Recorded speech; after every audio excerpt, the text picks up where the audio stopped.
Some people wanted to go down to an area called the cul-de-sac, and I think it's on Road 57.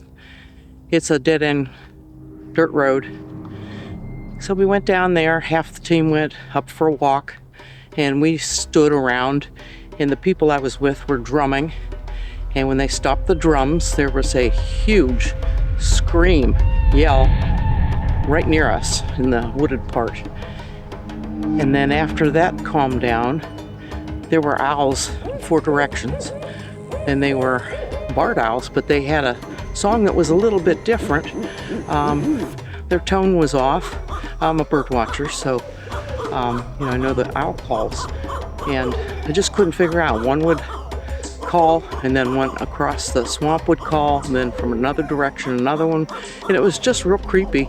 It was so creepy that the people I was with left me down there until the other crew got back. Ohio is one of the top states in the country for reported Bigfoot sightings, with encounters happening everywhere from deep in the woods to the edges of quiet neighborhoods. In this documentary, we follow the story of Monica Bassett, who had an unexplained encounter with something strange on her own property that led her down the path of trying to understand the Bigfoot phenomenon. We're also joined by Scott Tompkins of the Bigfoot Mapping Project, Amy Boo of Project Zoobook, Emily Fleur of the Forest Fleur, Alex Petticoff of Small Town Monsters, Michelle Soulier, author of Bigfoot in Maine, and longtime friend of Monica, Mona Jones, as we explore the mysterious world of the wild man of the woods. Monica retells her first encounter now. It was 2005, middle of January, about the 12th, I think. It was bitter cold. It was like in single digits, and there was no snow on the ground, and we had friends staying with us, and they smoked, so they were out on the porch 2 a.m, maybe. She was out there having a cigarette, and she comes in and she says, "Come out here." And went out there, and I could hear this thing or something, which at first I thought it was neighbor kids, but not on a school night. It sounded like a teenage boy where his voice cracks and changes, and it went from that to a roar, like a deep guttural roar, to where it felt like a lion's roar, where it vibrates your whole body. And then I could hear crashing through the woods that went all the way up behind the owner who owned the property across the street. It went up behind his house, and it yelled the whole way. And then by then we were killing each other trying to get back in the house. I did call Don Keating, and he says, "Well, I want to come up and investigate." And I says, "It's not my property. The people already think I'm crazy in the neighborhood, so I'm sure they wouldn't approve of you coming up with cameras and equipment." But that was my first, would say, experience. The thing was, we had hundreds of animals on our property. Chickens, peacocks, goats, sheep, all kinds of animals. And we had had experiences in the previous weeks and didn't know what it might be. But that's, if it was a Bigfoot, it was, I think, more than one. And maybe they were just passing through, going past our little farm and going to grab a chicken or a rabbit or something. They might have been visiting for a couple days. There was no snow on the ground, so there was no tracks. But yeah, that was interesting. That's where I had already read a lot about Bigfoot, but up till that's the first experience. Monica's camping partner and fellow Bigfoot enthusiast, Mona Jones, had her own awakening to the possibility of Sasquatch. But it wasn't during a hike or late-night expedition. It happened much closer to home when her young son had a chilling encounter in the woods in their own backyard. It must have been maybe about 10. And him and the neighbor, we kind of live out in the country. So him and the neighbor boy had been back behind their barn, back next to their barn, playing and laughing and doing the things kids do. And he said that something was back there just watching them do it. And his story to this day, he is 21 years old. His story has never changed. He still swears that happened. And then he said that he saw another one, a different color one down by the creek, because we live right where there's a small creek too. And he said twice that he has seen something on that property. And it's the eeriest feeling. Not one of us will go out into our backyard alone at night. Nor have we ever. And I was out there watching stars one day, and my kids came out and, we don't want you out here. It's just a strange feeling in that whole backyard. I kind of like at first kind of was like, oh yeah, right, you know. But I believe him at this point. While Sasquatch encounters often leave behind more questions than answers for friends Monica Bassett and Mona Jones, their eerie experience in the dense woods of eastern Ohio were chilling enough to shift their perspectives forever. After hearing their accounts, we wanted to understand what made this region so prone to sightings. So we reached out to Scott Tompkins of the Bigfoot Mapping Project to understand why this region has become one of the United States' most active hotspots for Bigfoot sightings. I think the Ohio-Pennsylvania border region, I think that region is very unique. And once you get outside of that area, there are a lot of hardwood forests, and there's a lot of food. Ohio's famous for deer hunting, right? Bears, especially in Pennsylvania as well. I think not far from there, Center County, Pennsylvania has the most bears per capita in any county outside of, like, in Pennsylvania, at least. There are a lot of places and hollows and places for Bigfoot to remain hidden in that part of the country. Add to that there's a lot of food. Again, we've talked about this is a recurring theme, food, water, cover. It checks all those boxes. And I think people perhaps are becoming a little more aware of Bigfoot in that region, and they're paying more attention.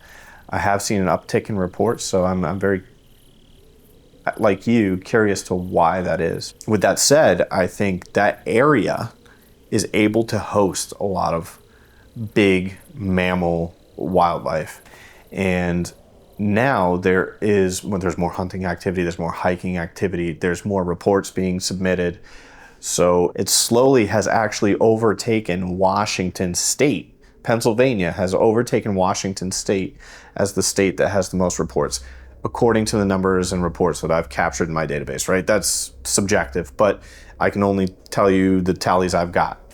But yeah, Pennsylvania has something like 1,600 Bigfoot reports total. And I think Washington is around 1,400 or so. So it's a significant difference. It's interesting to see, and it makes you scratch your head a little. Are Bigfoot migrating through the U.S.? You know, are they coming? Now, have they reached critical mass in the Pacific Northwest and they're being pushed? You know, satellite males are a good example of, like, elk. Are they being pushed to find new territory, new family groups, etc.? So is that why we're seeing more and more sightings in different regions of the U.S.? That's just a theory, but it is happening. I can say that for sure. As we leave the forest of eastern Ohio behind, we head into central Ohio to Moheakin State Park, an area known for its dense woods and rising number of Bigfoot reports. With 9 documented sightings, Ashland County has become one of the state's most active regions for unexplained encounters. Moheakin State Park itself covers 1,100 acres and is surrounded by more than 4,500 acres of state forest. The park is home to the steep Clear Fork Gorge, the rushing Moheakin River, and a network of remote trails and backcountry campsites that cut through thick forest and rocky terrain. It was here, during a camping trip deep in the woods, that Monica and Mona had a strange and unforgettable experience, something lurking just beyond their tent, something neither of them could explain. Well, Mona had time off. She had little twins. I don't know if they were 10 or 11 years old. And so we decided, let's go. And we didn't care about the weather. We didn't check it. We grabbed all our stuff and we headed down there. But it started raining, and it rained for 3 days, the entire time we were there. We couldn't even get a fire going to eat. We ended up going up to the inn. We went to a restaurant one day. We went up to the campground, stole a shower in their pool one day, and we went up to the lodge. We came back from the lodge, and our fire, like I said, we hadn't been able to get it going. Our fire was a nice blaze. No idea. We had even tried the fans on this thing. Nothing would work to get our fire going. I don't know what happened, but we had a fire for a little while. Kind of just hung out around the park. Did some hikes, walked around. Noticed that more people had left. Each night more and more were gone, and by the last night, there wasn't anybody around us. The river was up to where you weren't allowed to take canoes down or tubes or anything. Everything was off limits. So we didn't have anything better to do, and it was already dark. So we sat in the tent with our lights on our cell phone and made hand puppets on the side of the wall. And, we're grabbing each other in the shadows, and we were laughing, just cackling, laughing, just having a good time, not thinking of where we were or the storms outside. And then after a while, we fell asleep. I had heard what sounded to me like a man and a female and a male. Maybe for some reason, I remember getting the impression it was a family, though. And you could hear them walking, and they're getting closer, coming from the far end of the park, walking towards the entrance. And for me, what I heard was just gibberish. Like it sounded like a female and then a more masculine voice. And they gibbered back and forth for a little while, and then it got quiet, where I think maybe it was when they saw that we were still there, it got quiet. And they must have fallen asleep. And sometime through the night, and I didn't realize that Monica, who was in the tent with me, was awake either, and she had been awake longer than me, but I heard something walking along the side of the tent. I would say around 2:30, 3 o'clock a.m.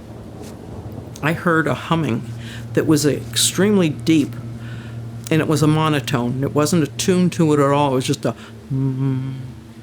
it sounded biological, and it was coming around my side of the tent, and I could hear it walking around the tent and then going across the front of the tent. And I had the key fob in my hand and was going to turn on the car lights or blow the horn, and I thought, wow, this thing might turn around and just crush our tent. So I didn't do it, and it went all the way around the tent. It went around to Mona's side where we had the potty tent, and peed about 4 feet up on the tent.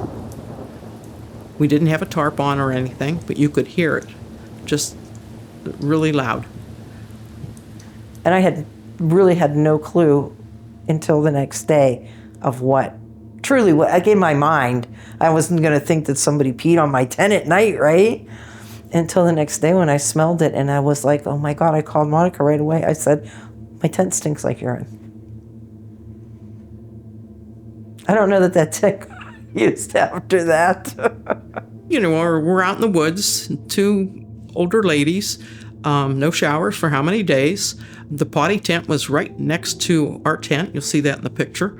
And it probably was marking its territory, if it was a creature like that. But I don't think any person was out in the middle of the night where it's pouring down rain. What makes Monica and Mona's encounter even more unsettling is just how close it happened to civilization. While Moheakin State Park feels remote once you're deep in the woods, it's actually surrounded by towns, highways, and busy campgrounds. This isn't the middle of nowhere. It's a popular recreation area visited by thousands each year.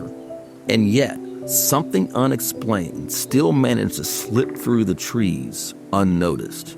That pattern isn't unique to Moheakin. According to Scott Tompkins of the Bigfoot Mapping Project, many reported sightings occur surprisingly close to populated areas, a detail that challenges the idea that Bigfoot only roams an untouched wilderness.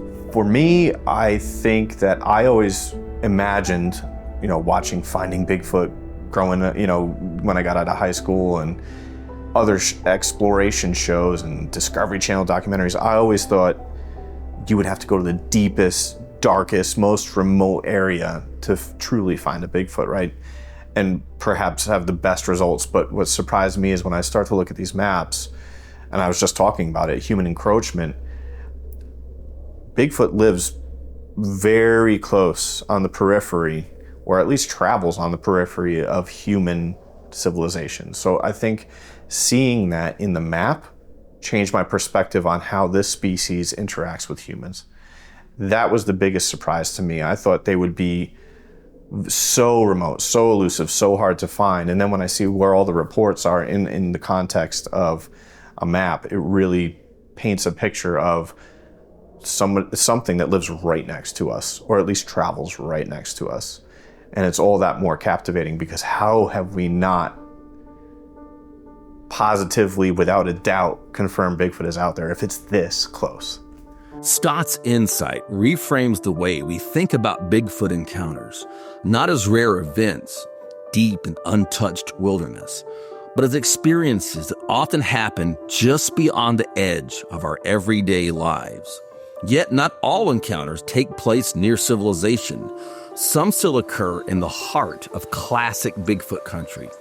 For Monica, one of the most unforgettable moments came far from Ohio in the dense, misty forest of Northern California.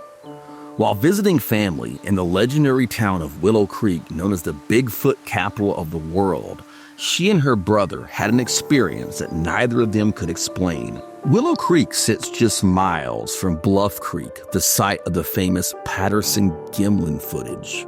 The area has drawn researchers and skeptics alike for decades. Monica's brother, a firm non-believer at the time, dismissed the idea of Bigfoot until the two of them heard a long, powerful call echo through the forest. It was a sound that changed his mind in an instant. For Monica, it was the moment disbelief turned into something much more real. My brother lives in Willow Creek, so we had gone sightseeing for the day. We went to Eureka and the ocean, and we went to Patrick's Point and McKinleyville and all those little towns around there, and we were on our way back to his house. And we stopped at, they called it Vista Point. As you're going up the highway from Eureka, there's a place where you can pull over and look at the valley and listen. And we were out there and we heard the Ohio howl. And it happened like twice, 2-3 times. And my brother just stopped. My husband couldn't hear it. He has hearing loss. And the girlfriend, she didn't believe anything. But my brother's eyes got really big. I says, "What do you think that is?" Because I'm trying to get it out of him.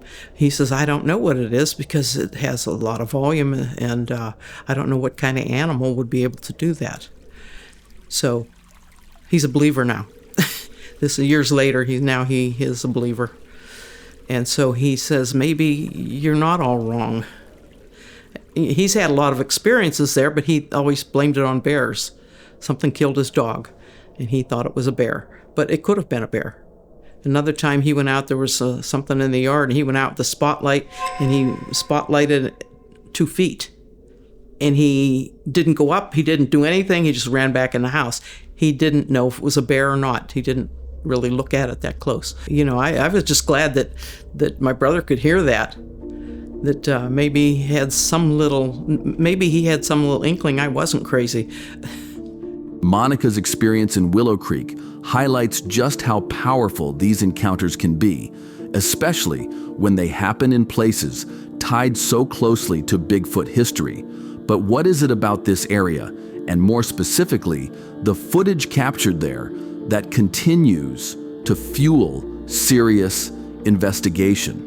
To better understand why that iconic footage still stands as one of the most compelling pieces of Bigfoot evidence to this day, we turn to Emily Fleur of the Forest Fleur, a researcher and educator who has spent years analyzing the film's significance and the questions it continues to raise. When I first saw the film, I thought, there's no way that's a person in a costume, because the version of the film that we see online has been copied over so many times from the original. It's blurry, it's discolored, you can't see many details. But after I started looking into this film and I saw earlier generation copies of it, I started to realize that there's actually a lot of evidence just within the film itself that kind of shows you that whatever's in that shot is real, you know? I mean, the animal, you can see muscles flexing, you can see details in some of the earlier copies. But what compels me the most is that not only is this a piece of footage, but we also have footprint casts to go along with it. So about 9 days after the Patterson-Gimlin film was shot, Bob Titmus, who was a taxidermist and tracker, cast about 10 footprints from this animal. And the great thing about Titmus was he cast footprints that were imperfect. And that was really important because it actually showed scientists how this animal moves and walks. And that kind of showed us that they have midfoot flexibility, which is commonly present in ape species. And so what's really interesting about the PG film is that not only do you have footage, but you have credible eyewitnesses. You have Roger and Bob who actually saw this with their own eyes as well as filmed it. And then you also have these footprint casts. When you look at the footprint casts, you could actually see a mid-tarsal break, which is again that indication of the midfoot flexibility. And that anatomical feature was not even recognized until many years after the film was captured. So science didn't even really understand the midfoot flexibility until years after, so it couldn't have been hoaxed. A person at that time wouldn't have even known to put that anatomy in there. Something else that's pretty interesting is that there's ape anatomy and there's also human anatomy in the PG film casts. So you have an aligned big toe, which is a human characteristic, with that midfoot flexibility, which is an ape characteristic. So if somebody were to hoax this film, there's no way that they would take the time to put that sort of detail in there. One other thing that I think is important to mention is that Patty, the creature in the film, she has breasts that sort of bounce and sway as she walks. And it's kind of a funny idea that somebody would make a costume of female Sasquatch. It's a lot more work, it would have taken a lot more effort to do that. So I think when you just look at the film as a whole, you look at the evidence that goes along with it, plus if you look at the other eyewitness reports around that area during that time, you kind of understand that this is more than just a silly film that was shown in a movie theater in 1967. This is some real science that we have on our hands, and I think that that piece of evidence is the most important that we have to date. While Emily breaks down why the Patterson-Gimlin filmer made such a cornerstone of Bigfoot research, the area around Bluff Creek continues to generate new stories to this day. Filmmaker and investigator Alex Pedikov of Small Town Monsters has spent time in those same forests, following the path of the original encounter. During one of his trips to Bluff Creek, Alex experienced something unusual, an incident that left him questioning whether the legend captured on film decades ago might still be walking those very woods. This one was strange because there was a whole big group of people. We were there at Louse Camp. We were very close to where the original Bigfoot tracks were found in Northern California, right at Bluff Creek, where you had these tracks found in the late 50s that gave way to the name Bigfoot. And we were there in 2021, and there was a group of us being taken to see the area where the tracks were found in the 50s and the whole story, the 55-gallon oil drums being thrown into the creek by the loggers, the stories that they were telling, that sort of stuff. And my friend's dog was the most scared I've ever seen a dog before, tail tucked between the legs, guys saying they were hearing like stuff cracking in the brush and maybe some knock type stuff. And then we get back to camp, I'm checking on the dog. Again, this dog was acting crazy scared. I've never seen a dog act that way. Just tail tucked between the legs, like whimpering, basically trying to duck into the side of the trail. And this is a dog that's hiked the whole Appalachian Trail, has been with, a lot of animals out in the brush, doesn't scare easily. And I'm going to then check on the dog when we're back in camp, and I hear this really clear, just whoop. And I turn around and there's like 7 people standing 15 feet from me, and none of them heard that whoop except for me and the dog. The way the acoustics worked in the camp and everything. And I thought, okay, maybe was it somebody in our group that was doing a whoop, because there was a bunch of people in camp. Went around, asked everybody, no one did the whoop. Everyone was hanging around the fire, cooking hot dogs and goofing off. that wasn't with our group. So it was weird because, okay, let's say somebody did do that whoop, it was a human, right? But why was the dog acting so strange right before that kind of preceded it? That was another weird one that, yeah, of course, you're in Bluff Creek, you're near the Patterson-Gimlin film site, all that stuff. So you're like, okay, maybe it's Bigfoot on the brain. Maybe we're just imagining this, but it was pretty weird. I mean, it was just one of those things that kind of, you don't know how to explain it, but you can't really do anything else with it. It just kind of becomes a story. At least we have audio and video of it. That's the positive. It's not just a story. We return now to the Salt Fork region of Ohio, one of the most active Bigfoot sighting areas in the state, for another chapter in Monica's ongoing journey. This time, she was joined by her husband and Project Zoobook co-founder, Amy Boo, during a nighttime Bigfoot expedition. As they scanned the heavily wooded terrain in the dark, they encountered something that once again challenged their understanding of what might be lurking in these forests. Monica recalls the moment vividly. It was an experience shared by all three, and one that added another layer to the mystery surrounding Salt Fork's reputation as Ohio's Bigfoot hotspot. Well, we were there, and we weren't being stealth at all. We were all talking. Her boyfriend's quite the talker, so he was talking a lot. And we had our trucks facing down where the embankment was. And we were just listening. And she said something about she heard or thought she saw movement in the cemetery that was maybe 100 feet away. But she was afraid to go there, so my husband went with her. When he came back, they turned the trucks around because we wanted to sit on the tailgate. So we weren't quiet. We sat on the tailgate, and it was drizzling rain. We saw some weird things up by the power lines on the top. There was like sparkles. It would almost appear to be like lightning bugs, but it was early April, and there weren't lightning bugs out yet, or fireflies, whatever. And my husband was sitting to my right. Amy was on a chair on my left, and my husband jumped off the tailgate, fell over me to give Amy the thermal. And that's when she saw whatever he saw. And I remember when he tried to give me the camera, I'm like, no, just keep looking at it. Because in my head, I'm thinking, if you're out looking for birds, like bird watching, you don't want to move the binoculars because you might lose it. So I'm not thinking that it's going to be this something big. And he gives it to me anyway. I look through the FLIR, and it took me a minute, but what it looked like was something large walking down that power line cut about halfway down from where we were sitting and now standing. I would describe it kind of like a walking Christmas tree, but not totally pointy on the top of its head. And then you could start seeing where there were movement, where there would be arms and things like that. And we're both trying to make sense of this. It finally goes down to where that creek is and walks right over that embankment, which a human could get down there, but it's a steep embankment, so they wouldn't just like bam right over it. You'd have to turn around and kind of crawl down. So we're stunned. What was that? I wanted to go down that power line cut and look, not chase it, but see if I could see anything down in the creek bed or whatever.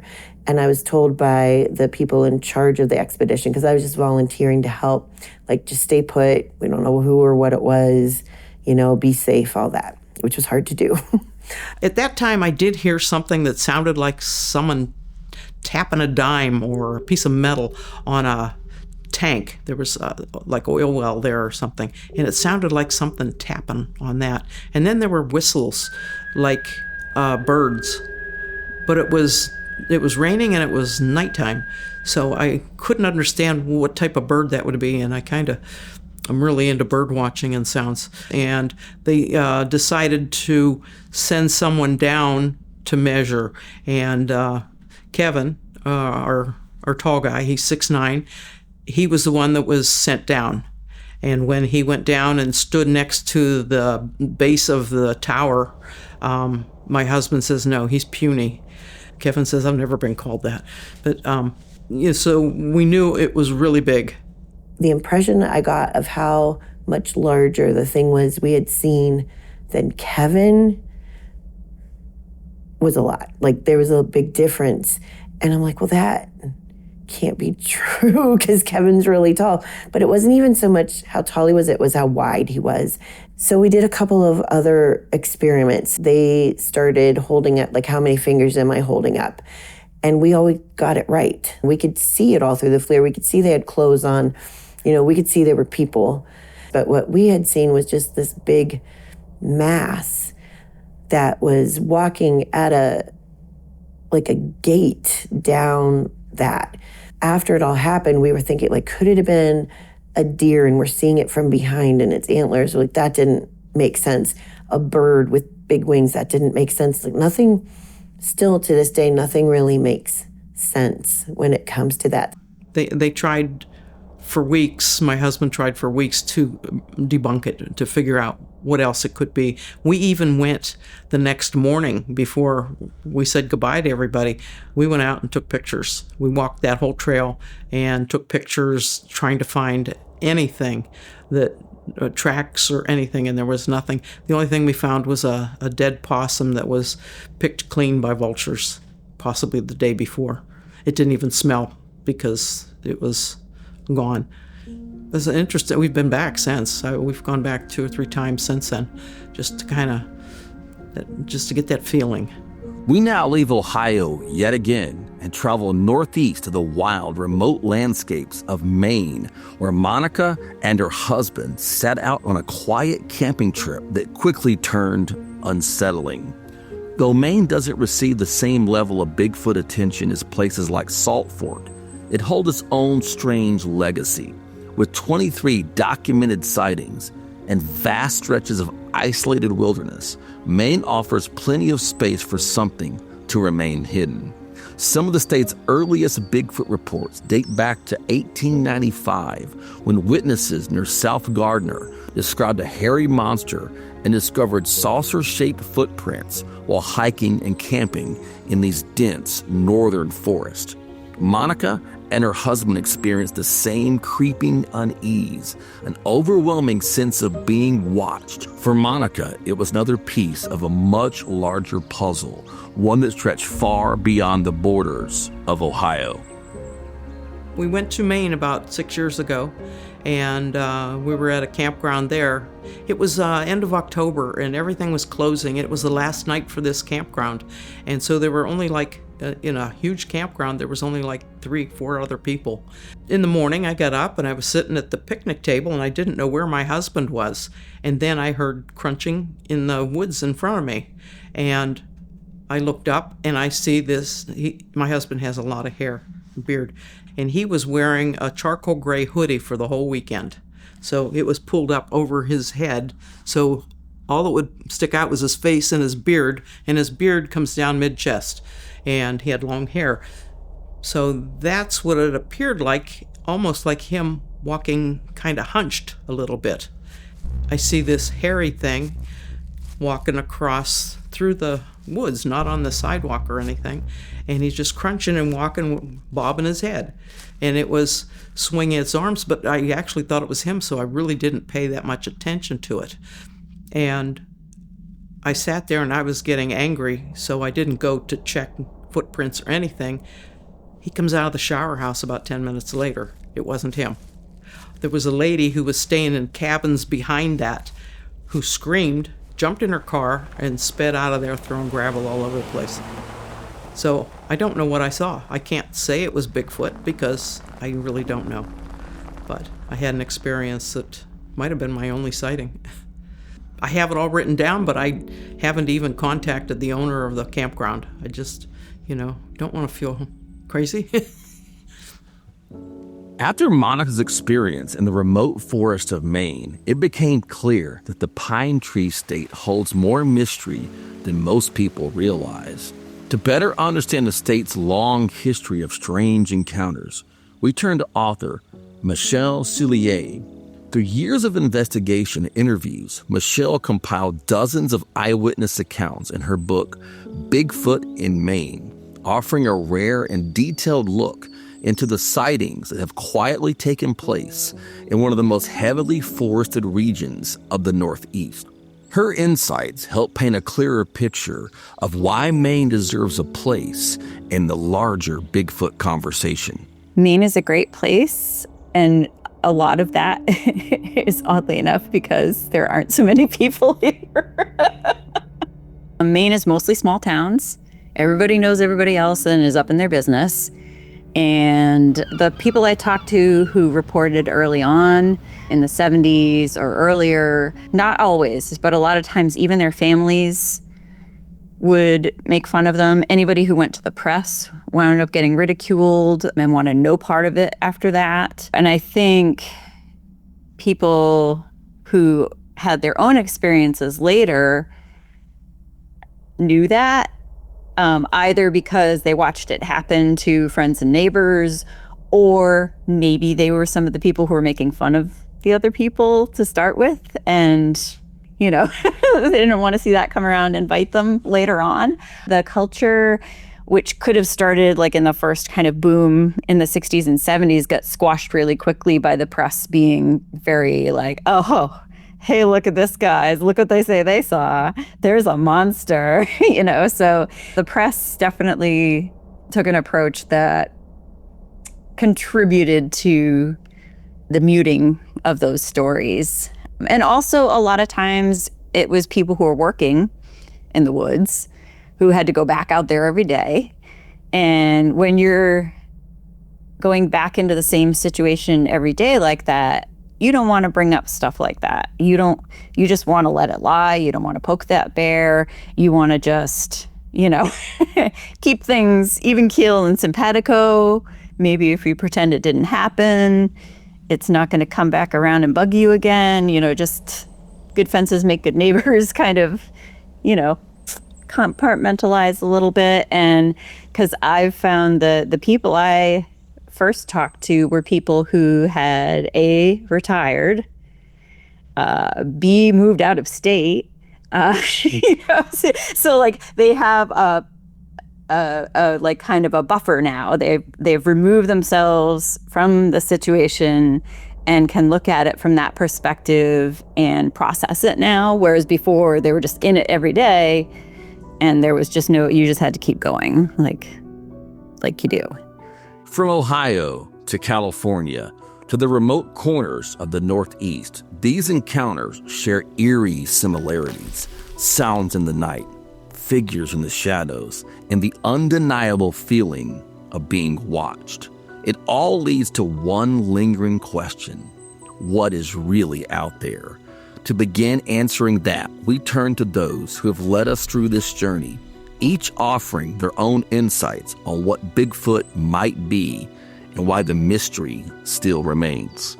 I've always felt it was kind of like a lost tribe, kind of like the Blackfeet natives felt.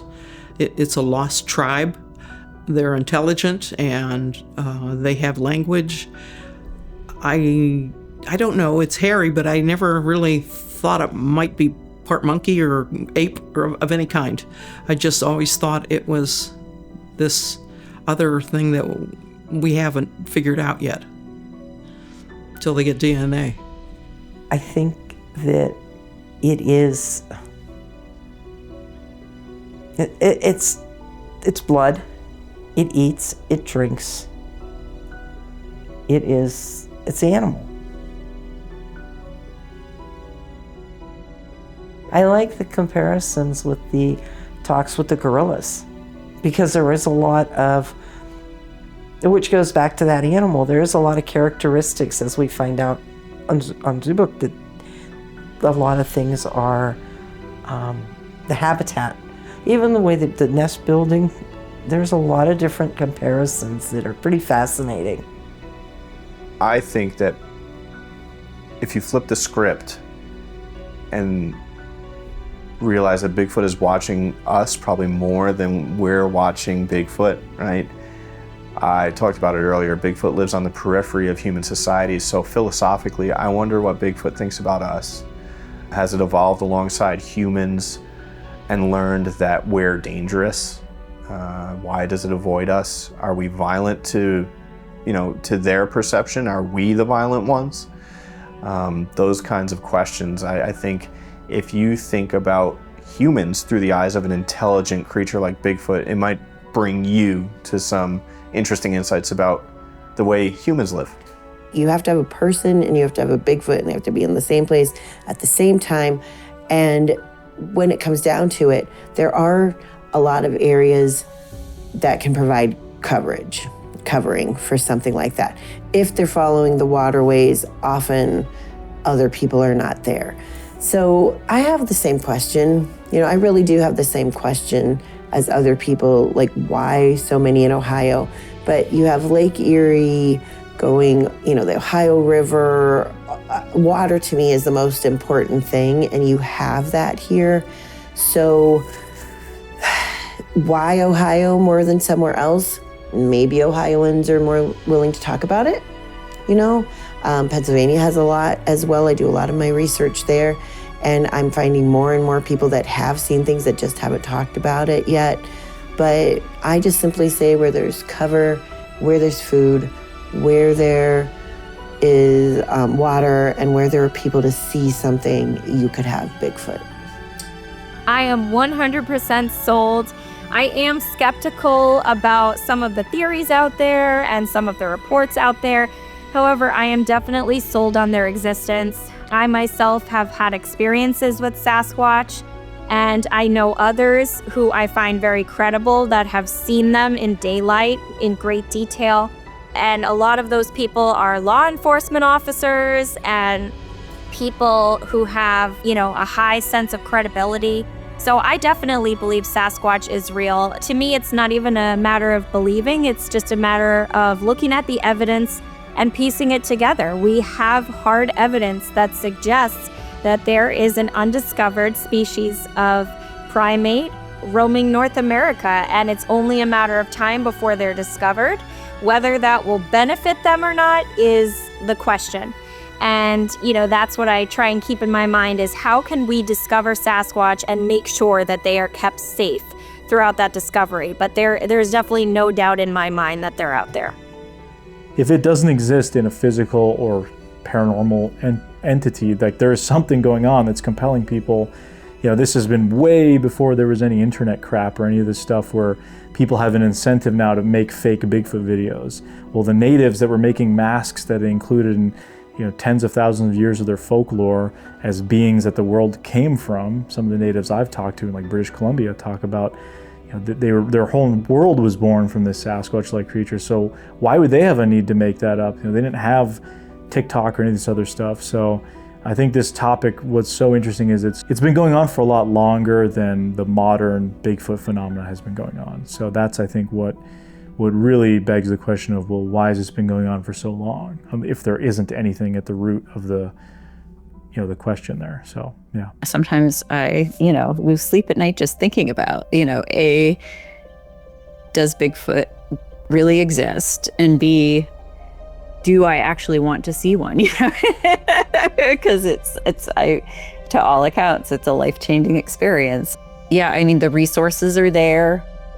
The space is there, the water is there, the food is there, the shelter is there. I would be super excited if it does turn out, if we do find proof. So I'm not going to say I believe that Bigfoot exists, but I know that part of my brain does. It's like it's already on board that train, and I try to, balance it, come at it from a skeptical point of view, and not jump to conclusions about things. But even though I haven't had any encounters, the people I've talked to certainly have encountered something. So there's something going on. We don't know what it is. Across the country and around the world, people from all walks of life have reported encounters with something they can't explain. From the misty hollows of the Pacific Northwest to the hardwood forest of Ohio and the remote wilds of Maine, the legend of Bigfoot stretches across time and geography. We all may each bring different perspectives, but we can all agree on one thing: there's something out there Whether it's an undiscovered species, a remnant of our ancient past, or something beyond our current understanding, these experiences remind us of how much mystery still lives in the woods. It's more than just chasing legends. This journey is about connection to the land, to the stories passed down through generations, and to the wildlife that still calls these wild places home. If creatures like Bigfoot do exist, they may depend on the last remaining untouched parts of our world to survive. And even if they don't, our need to preserve these places for all life has never been more urgent.